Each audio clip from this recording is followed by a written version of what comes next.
Hello বন্ধুরা, সবাই কেমন আছেন? আজকের রেসিপি হলো মুরগির মাংস দিয়ে আলু। প্রথমে আমরা মশলা তৈরি করে নেব। 2টো শুকনো লঙ্কা, ধনিয়া, জিরে মরিচ ও গরম মশলা। গরম মশলাটা গুঁড়ো করে নিলাম। গরম মশলা গুঁড়ো হয়ে যাওয়ার পরে কড়াই তেল দিয়ে তাতে কেটে রাখা আলুগুলো দিয়ে ভেজে নিলাম লাল লাল করে। তারপরে আবার কড়াই তেল দিলাম, দিয়ে মাংস করার জন্য তারপর পেঁয়াজটা ভালো করে লাল লাল করে ভেজে নিলাম। হয়ে যাওয়ার পরে তাতে একটু আদা রসুন বাটা দিয়ে দিলাম। আদা রসুনটা ভালো করে ভেজে দেওয়ার পরে তাতে টমেটো ও তেজপাতা দিয়ে আবার নাড়াচাড়া করে ভেজে নিলাম।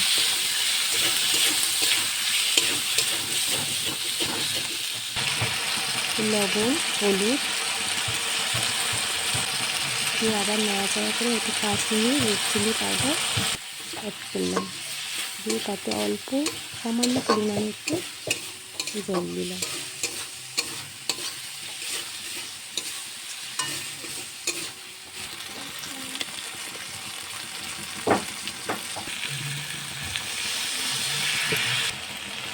দেখুন কালারটা কত সুন্দর এসছে। তারপর মাংস কষানোর জন্য মাংসগুলো দিয়ে দিলাম।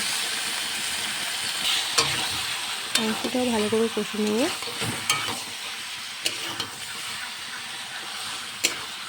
মাংসটা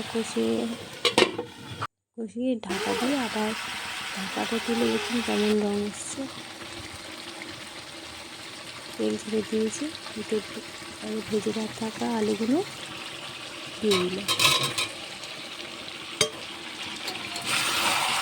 আবার ভালো করে কষতে মাংস আর আলু,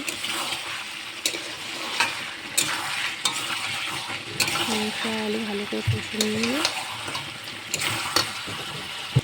ভেজে থাকা মশলাটা দিয়ে দিলাম।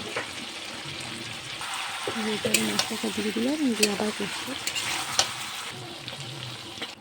কষা হয়ে গেছে। এবার অল্প জল দিয়ে ঢাকা দিয়ে দেবো 15 মিনিটের জন্য। 15 মিনিট পরে মাংস দিয়ে আলু রেডি।